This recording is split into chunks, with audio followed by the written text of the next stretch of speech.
Welcome to The Deep Dive. We're the show that helps you get truly informed, fast, by sifting through the sources on key topics.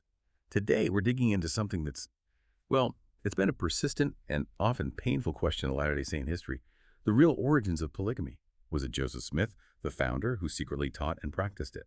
Or did it actually start later with his successor, Brigham Young? It's a debate that's, echoed for generations, and the stakes are high. Think about implications for the founder's integrity, the legitimacy of doctrines. As one writer put it, it's like a wound that won't heal. For this deep dive, we've pulled together a whole lot of material, historical documents, solid scholarly analyses, even the church's own more recent acknowledgments. It's quite a fascinating pile of evidence. Absolutely. And our mission today, really, is to walk through that evidence neutrally, factually. We want to help cut through some of the confusion, help you really understand what the historical record seems to show about this. Very controversial and pivotal chapter. The aim isn't to pick a side. It's more about laying out what we know, what's still a bit fuzzy, and giving you that clear picture. Right. Because the question people often frame it as is, was Joseph Smith a liar or was Brigham Young? It forces this stark choice. So to really get into this, we need to start with the history, right? How did plural marriage actually emerge? It sounds like it was gradual, secretive. Definitely gradual and very secretive, not some big public rollout. If you trace the timeline, Joseph Smith's study of Old Testament polygamy might have sparked questions way back in 1831. There are reports, though it's obscure, of an 1831 revelation mentioning marrying wives of the Lamanites. Never published, though. Then, maybe around 1835 in Kirtland, Ohio, there are accounts Joseph Smith took his first plural wife, Fanny Alger. She was a teenager living with the Smiths. Later testimonies suggest her consent, her parents' consent, all under what they understood as a divine command. But that relationship ended, separated, and this is key. Throughout the 1830s, Joseph was publicly teaching monogamy. He even added a rule to the 1835 Doctrine and Covenants, D&C, saying marriage was strictly one man and one woman. Okay, so public teaching versus, well, something else happening privately, maybe, even back then. It seems that way, yes. And that secrecy, that careful guarding of it, becomes absolutely central as things move forward. By the early 1840s, they're in Nauvoo, Illinois. And Joseph starts to introduce plural marriage, but only gradually, to a small, really trusted inner circle. He apparently resumed the practice himself by marrying Louisa Beeman in April 1841. By the summer of 43, estimates are Joseph had entered into maybe 24 plural unions, they called them sealings, these eternal marriage covenants. Most kept incredibly confidential from the general church members. And these weren't just single women. No, that's a crucial point. It included single women, yes, but also some women who were already married to other men. That's polyandry. The estimates range, but maybe 30 to 40 women in total were eventually sealed to Joseph in some way. His teaching was basically monogamy is the standard unless God says otherwise, and he claimed he was acting on God's direct command. There are these recollections, quite vivid ones, suggesting Joseph hesitated. Stories of an angel appearing 3 times between 1834 and 1842, the last time with a drawn sword, commanding him to implement it or face destruction. An angel with a drawn sword. Wow! That certainly paints a picture of intense pressure, perceived divine pressure. And this leads up to a really key moment, doesn't it? The written revelation. It does. July 12, 1843. Joseph Smith dictates this revelation on eternal and plural marriage. It's now Section 132 in the LDS Doctrine and Covenants. His brother, Hiram, who'd become convinced, apparently urged him to write it down. The hope was it might persuade Emma, Joseph's first wife, to accept the principle.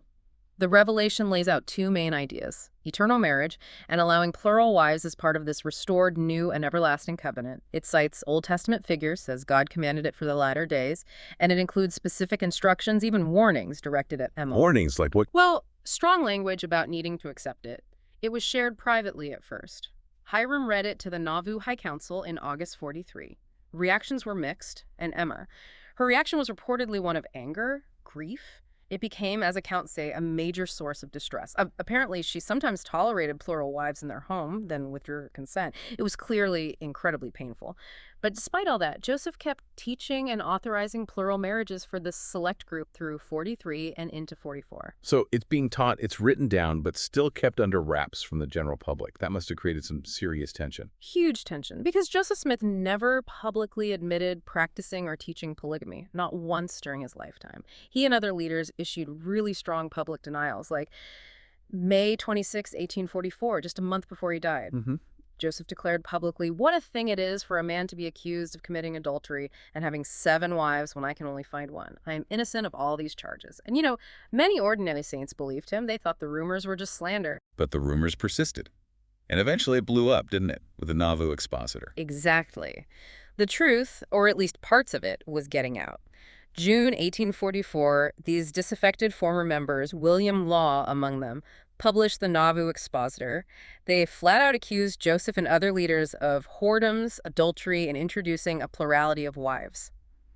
They even printed affidavits. One from Austin Cowles confirmed Hiram read a polygamy revelation in 43.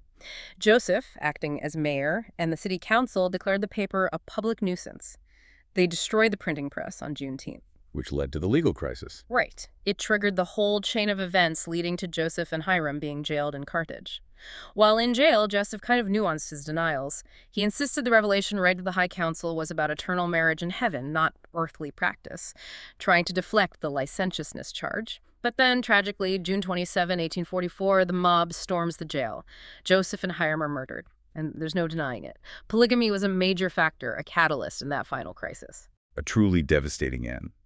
And it left this huge question mark over leadership and over this secret practice. What happened next? It absolutely fractured the movement.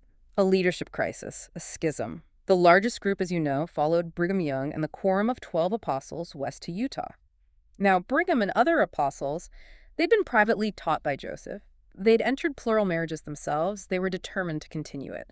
But Emma Smith, Joseph's widow, and her son Joseph Smith III, they firmly rejected plural marriage.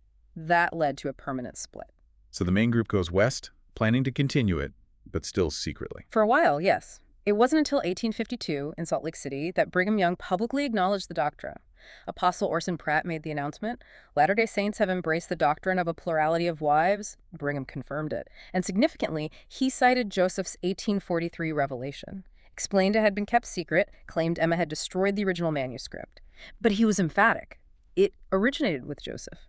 Okay, so Brigham Young brings it out into the open, pinning it squarely on Joseph Smith. How did the other branch, the one led by Joseph's son, react? Predictably, with strong opposition. In 1860, the Reorganized Church of Jesus Christ of Latter-day Saints, the RLDS, now Community of Christ officially formed. Joseph Smith III led it, and a core principle was opposition to polygamy. He called it an utter abomination, declared his father innocent. So you had this situation. RLDS leaders collecting affidavits trying to prove Brigham Young made it up. Utah LDS leaders collecting affidavits to prove Joseph started it. This even ended up in court. In the 1890s, during the Temple Lot case, several of Joseph Smith's plural wives testified under oath. Under oath, what do they say? They stated they had been married to Joseph. Some, quite explicitly, testified to intimate relations. By the end of the 19th century, most historians, and certainly most members of the Utah LDS Church, accepted Joseph's role. But the RDS officially denied it for a long, long time. It wasn't really until well into the 20th century that RLDS historians began to reluctantly conclude, based on evidence, that Joseph had been involved. And the main LDS Church eventually stopped the practice. Yes, publicly, at least. The 1890 Manifesto, under Wilford Woodruff, renounced new plural marriages. It was phased out over the next couple of decades, so it was officially sanctioned for about 50 years. But that Joseph versus Brigham debate simmered on. Today, the institutional LDS Church openly acknowledges Joseph Smith's polygamy. There's a detailed 2014 Gospel Topics essay online about it. The Community of Christ, meanwhile, has mostly moved on from the topic. But you still find independent researchers digging into details, and even some modern Latter-day Saints reviving those old doubts about Joseph's involvement, echoing the RLDS arguments, trying to reconcile it, perhaps. It's incredible how long this has persisted. Okay, so we've laid out the complex history. Now let's really dig into the evidence. What does it actually say about who started it? Well, when you look at the sheer weight of historical evidence, it points overwhelmingly towards Joseph Smith as the originator. The most direct piece is, as I mentioned, the 1843 revelation itself, D&C 132, dictated by Joseph Smith to William Clayton. It explicitly quotes the Lord talking to Joseph about plural wives, gives the theology behind it. And we have William Clayton's private journal. Entries from May and July 1843 mention the dictation of the revelation, other plural marriage situations, Joseph performing sealings. Joseph's brother Hiram testified he was there when Joseph received it, that it authorized plural wives. Several Nauvoo High Council members later confirmed Hiram read it to them in 1843. Decades later, William Clayton even swore a formal affidavit, reaffirming he wrote it down from the prophet's mouth. That revelation is hard evidence, certainly. But for someone who focuses on Joseph's denials, what other kinds of evidence exist? Right. Beyond the text itself, there's the evidence from the plural wives and the sealing records. Historians have identified dozens of women sealed to Joseph between 1841 and 1844. Ages ranged from 14 up to 56. Single women, married women, often sealed for eternity only in those cases. While Joseph didn't keep a public list, evidence comes from later affidavits, reminiscences, and internal church sealing records kept by the historian's office. Joseph F. Smith, Joseph's nephew, collected affidavits back in 1869 from living plural wives, women like Emily Dow Partridge Young, Eliza R. Snow, Zena Huntington Jacobs Young, Lucy Walker Kimball. Their accounts are remarkably consistent about being sealed to Joseph. Many recall Joseph speaking about that angelic mandate. Mary Elizabeth Rollins Leitner testified Joseph told her way back in 1831 she was the first woman God commanded him to take plurally. Respected historians like Brian Hales and Todd Compton estimate around 30 plural wives, and this number aligns pretty well with church sealing records. So records of the sealings, testimonies from the women, did they ever speak about the nature of those relationships? I mean, were they full marriages? That's a critical question, and the testimonies do address it. Several women later attested, sometimes very explicitly, to the consummation of some of these plural marriages. I mentioned the 1892 Temple Lot court hearings. Under oath, Emily Dow Partridge testified to having carnal intercourse with Joseph. Melissa Lott stated she lived with Joseph and had a carnal intercourse with him. Oh, under oath, penalty of perjury. That's powerful. It is. These weren't just casual reminiscences, they were legally significant statements. And beyond the women, every single one of Joseph Smith's key associates who later led the LDS Church, Brigham Young, John Taylor, Wilford Woodruff, they all affirmed Joseph taught them the principle. Many had family members, wives, or daughters sealed to Joseph by Joseph himself. As the historian Richard Bushman put it, you end up with a mountain of evidence from these later affidavits and interviews that's just very difficult to explain away. A mountain of evidence. And it wasn't just contained within the church, right? You mentioned that these enemies knew something was up. Exactly. Even external, sometimes hostile sources point towards Joseph. The Nauvoo expositor incident in 1844 shows his enemies knew enough to accuse him publicly, using sworn statements from insiders like William Law and Austin Cowles. Another dissenter, Hiram Kimball, signed an affidavit saying Joseph proposed marriage to his wife. And even before the expositor, rumors of spiritual wifery were reaching non-Mormon visitors and journalists in Nauvoo in the early 1840s. Something unusual centered on Joseph was clearly happening. And then there's the modern church itself and historians. Right. The institutional LDS Church now openly acknowledges Joseph Smith married multiple wives and introduced the practice. Their official statements say he received a revelation and introduced it incrementally. And virtually every respected historian of Mormonism, whether LDS or not, Richard Bushman, Todd Compton, Laurel Thatcher, Ulrich, they all concur. Joseph initiated it. Even, as I mentioned, key Community of Christ historians like Richard P. Howard eventually concluded, beyond reasonable doubt, that Joseph was centrally involved in Nauvoo polygamy. Biographer John G. Turner sums it up. The evidence for Joseph's polygamous sealings is pretty overwhelming. He argues that assuming Brigham Young invented it requires believing dozens of people conspired in such incredibly clever ways to corroborate Joseph's polygamy, which seems highly implausible. Okay, that case seems, well, very strong. A lot of converging evidence. But of course, there is the other side. For generations, people did believe Joseph was innocent, and Brigham Young started it. What's the basis for that counter-narrative? That narrative, which was central to the RLDS perspective for over a century, really starts by taking Joseph Smith's public denials absolutely literally. Skeptics point to his May 1844 statement, "I can only find one wife," or his August 1842 declaration that anyone teaching polygamy would be cut off from the church. The official church newspaper, Times and Seasons, run under Joseph's editorship, printed flat denials in 42 and 44, calling polygamy as foreign to our hearts as heaven is from the earth. There was also Emma Smith's Voice of Innocence petition in March 1844, signed by many prominent women decrying polygamy or any such abomination. So for proponents of this view, if Joseph said these things publicly, he must have meant them. To believe otherwise means he was lying and involving others, including Emma, in lies. Joseph Smith III put it starkly, "I believe my father was a good man, and a good man never could have promulgated such doctrines.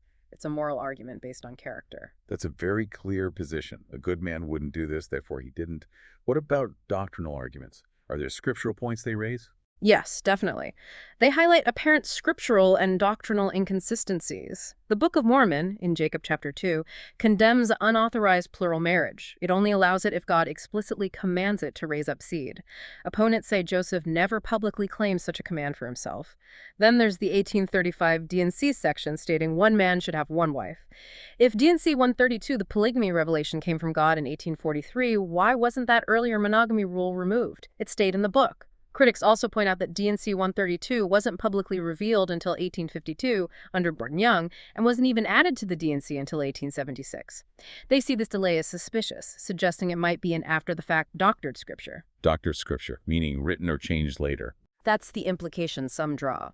They also sometimes argue the style of D&C 132, especially the specific language and the strong warnings to Emma, like threatening her with being destroyed if she didn't accept. It sounds more like Brigham Young's known directness than Joseph Smith's style. There's also the point about Joseph Smith's own 1842 diary being altered after his death.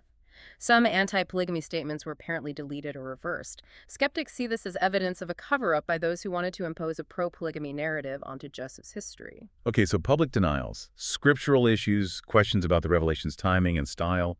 What about testimonies supporting Joseph's innocence? You mentioned his family. Yes, the testimonies from his immediate family and some early opponents are crucial to this counter-narrative. Emma Smith, right up until her death, consistently denied her husband had other wives. In an 1879 interview, she stated, "No such thing as polygamy or spiritual wifery was taught, publicly or privately, before my husband's death."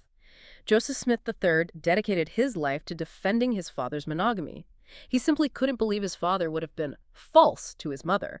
None of Joseph and Emma's children ever corroborated his polygamy. Then you have figures like William Law, the expositor publisher. He saw Joseph's actions not as a divine command, but as personal sin driven by lust. Sidney Rigdon, once a close counselor, denied knowing about any polygamy revelation during Joseph's lifetime. And William Marks, who was the stake president in Nauvoo, made a significant claim later. He said Joseph confided in him just weeks before his death that polygamy was cursed, that Joseph felt he'd been deceived into it and was planning to renounce it publicly. Planning to renounce it, that's a big claim. It is, and skeptics emphasize this point. Most of the evidence for Joseph's polygamy emerged years, even decades after his death, primarily from sources within the Utah Church.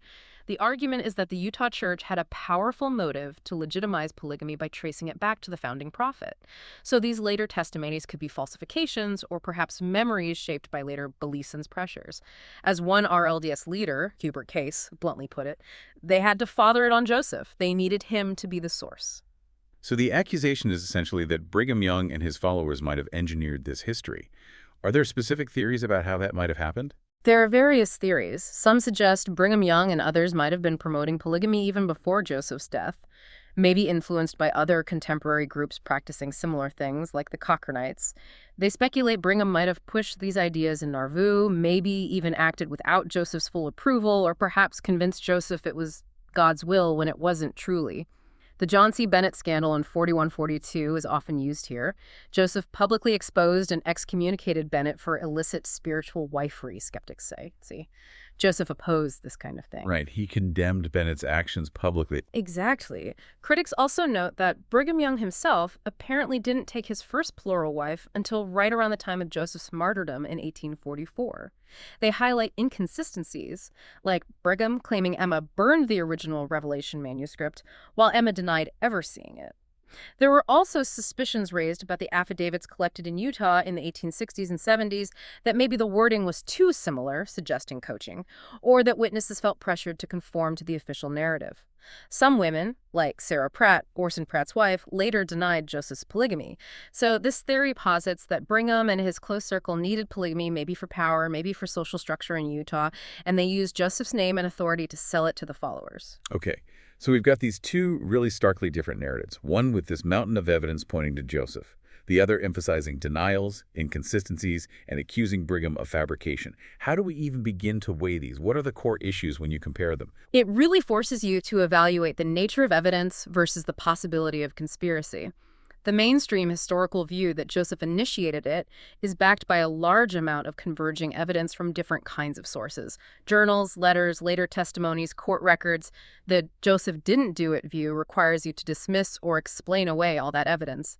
You essentially have to believe in a pretty vast and incredibly well-coordinated conspiracy involving Brigham Young and dozens of other prominent men and women, including people like Eliza Snow, Zena Young, lying consistently for decades.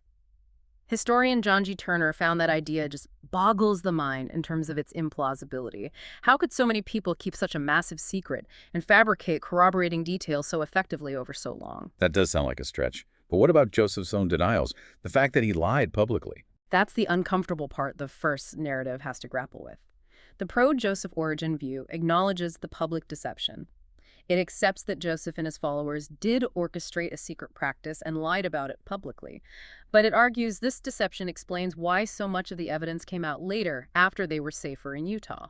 The secrecy doesn't necessarily mean the practice itself was false, just that it was hidden. So yes, it paints a morally complex picture of Joseph Smith, but it aligns with the trajectory of the evidence. The Brigham origin narrative preserves Joseph's moral image but struggles against the sheer volume of contrary evidence and relies heavily on the conspiracy idea. It really forces a look at character and motivations on both sides, doesn't it? Absolutely. How you view the key figures often shapes which narrative seems more plausible. LDS proponents tend to accept a complex prophet figure, someone who might be commanded by God to do difficult, controversial things, and might use secrecy or denial for protection, maybe like Peter denying Christ under duress. Joseph is seen as sincere, perhaps struggling with a difficult command. Critics, historically, RLDS and some others, hold Joseph to a standard where a true prophet simply wouldn't lie or engage in what they see as immoral behavior. For them, Brigham Young is more likely to have had baser motives: lust, power, control. But the flip side of accusing Brigham is implicating all of his closest associates, Joseph's friends, apostles. It suggests a stunning level of corruption right at the top of the church immediately after Joseph's death. It means accusing the entire second generation of LDS leadership of foundational fraud. That conflicts sharply with their revered historical image within the LDS tradition. In Emma Smith's denial, how does that fit into this comparison? Seems like a key piece for the Joseph was innocent side. Emma's denial is incredibly poignant, but historians find it's contradicted by too much other evidence. We know she was aware, at least to some extent. There's documentation she even participated in facilitating at least 2 of Joseph's plural marriages in 1843 before turning strongly against the practice. Her later denial might have been a coping mechanism, intense loyalty, perhaps deliberate forgetting, or even a strategic choice in her difficult situation after Joseph's death. But it doesn't erase the evidence of her earlier, albeit conflicted, involvement. Ultimately, you see, both narratives require accusing someone of significant deception, either Brigham Young and dozens of leaders and wives, or Emma Smith and perhaps Joseph himself regarding his public statements. The historical evidence leans heavily towards the former being the more complex truth, involving Joseph's secret actions and public denials. What about the strength of the documents themselves? You mentioned the 1843 revelation, Clayton's journal. How does that weigh against the lack of public statements from Joseph? That's a good point. The evidence for Joseph's polygamy, while often retrospective in terms of public affidavits, does include crucial contemporary documents from 1843-44, like Clayton's journal, which were private at the time. Joseph's intentional secrecy explains the lack of public proclamations from him. The Brigham origin theory relies more on arguing from silence or inconsistency what's missing, what contradicts. And modern scholarship, especially things like the Joseph Smith Papers Project, which meticulously analyzes original documents, has generally validated the authenticity of key records supporting the LDS account, like details surrounding D&C 132. It gives very little support to theories of later widespread forgery or fabrication. That's why, by the late 20th century, even RLDS scholars like Richard Howard had to concede that the arguments made by Joseph III and Emma were more likely driven by loyalty and perhaps selective memory, rather than a full view of the documentation. Today, as I said, Community of Christ historians generally accept Joseph's polygamy as historical fact. It sounds like theological or maybe emotional needs played a big role in keeping the debate alive for so long. Undeniably. Each narrative served a vital purpose for the community that held it. The Utah LDS Church needed Joseph to be the originator for divine sanction of a practice that defined them for 50 years. The RLDS Church needed Joseph to be innocent to validate their claim as the true, uncorrupted continuation of his church. Both sides faced really difficult implications. For the LDS side, admitting Joseph's role meant grappling with charges of deception, potential adultery by 19th century standards, the pain caused to Emma marrying teenagers. Very challenging issues. For the RLDS side, admitting Joseph did potentially undermine his prophetic authority and the very foundation of their distinct identity. As scholar John Reese observed, there's sometimes a desire even today to maintain Joseph Smith on a pedestal, which makes accepting his involvement in polygamy difficult for some. For decades, polygamy was the litmus test dividing the two main branches. So when you step back and look at the whole picture, how do the two narratives stack up in terms of historical coherence? Well, the Joseph as polygamist narrative, despite its moral complexities, has a strong, cohesive evidentiary trail. It aligns with how events actually unfolded Brigham Young, and the 12 continued a practice that was already established, albeit secretly, in Nauvoo. Its main weakness is the ethically troubling behavior and the cover-up it entails. The Brigham as innovator narrative preserves Joseph's perceived moral integrity, but, as we've discussed, it falters badly on the evidence. It requires believing in an implausible, large-scale conspiracy, and it struggles to explain why so many of Joseph's closest associates immediately acted as if he had started it right after his death.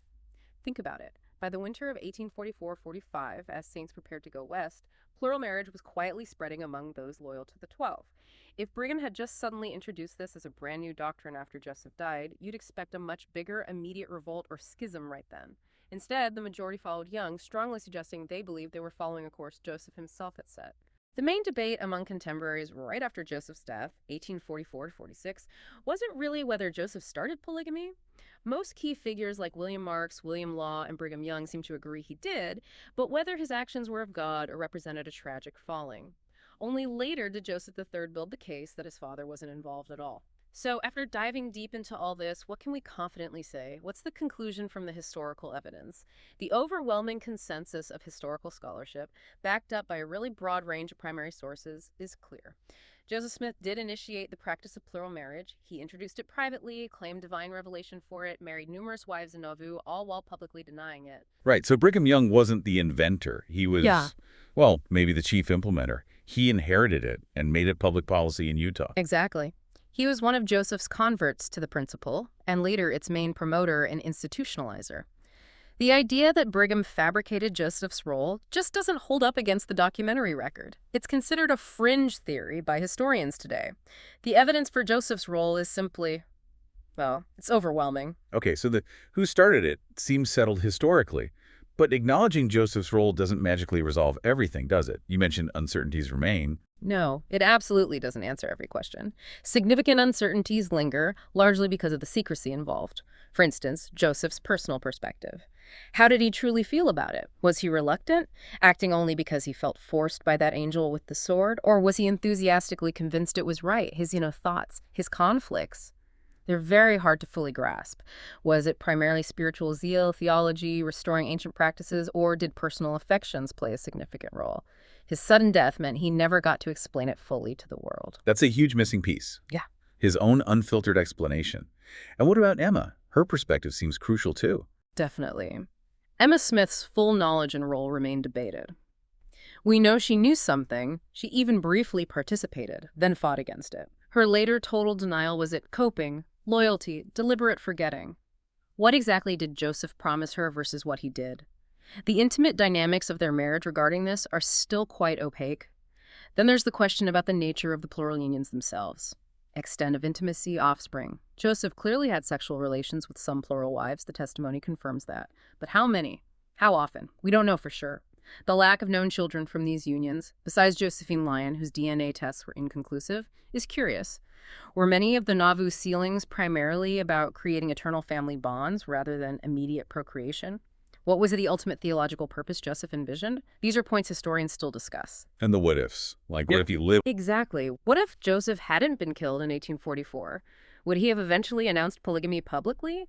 Or might he have actually abandoned it, as William Marks claimed he intended? His death essentially froze the situation, leaving Brigham Young and the 12 to shape the narrative and the future practice.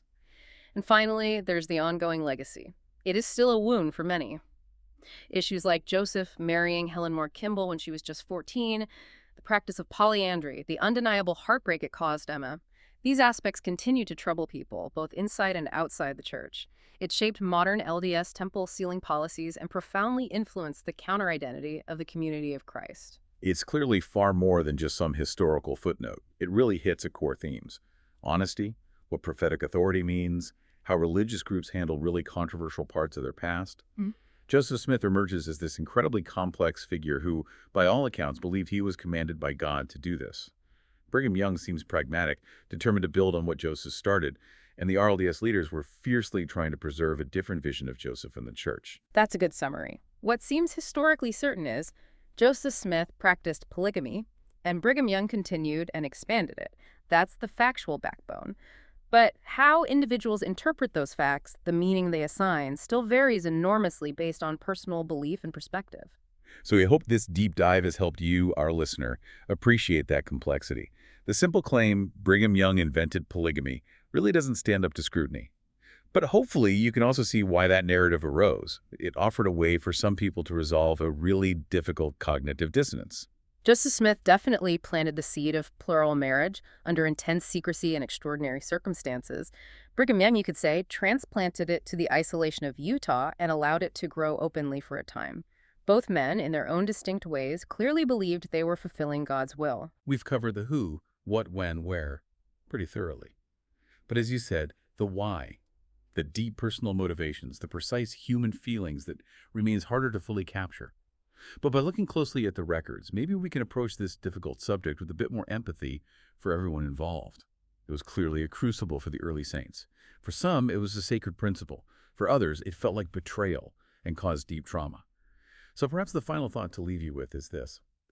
Joseph Smith did begin the practice of plural marriage. That seems historically undeniable. And the debate, the heartache, the division it caused, that's all an integral part of the Latter-day Saints story. By looking seriously at both sides of this Joseph versus Brigham question, you don't just learn what likely happened historically. You also gain insight into how different communities have grappled with that difficult legacy over time. In that sense, maybe the wound of polygamy, as a commentator called it, also serves as a teacher. It reminds us how drastically religious narratives can diverge based on perspective, and that really seeking historical truth often requires a good deal of patience, and maybe some humility too. Thank you for joining us on this deep dive. We really hope this exploration has given you a clearer, more nuanced understanding of what is truly a complex piece of history. Absolutely. And there's always more to learn. If you're curious, we definitely encourage you to look into some of the sources and historians mentioned today. Until next time, keep digging into those fascinating topics.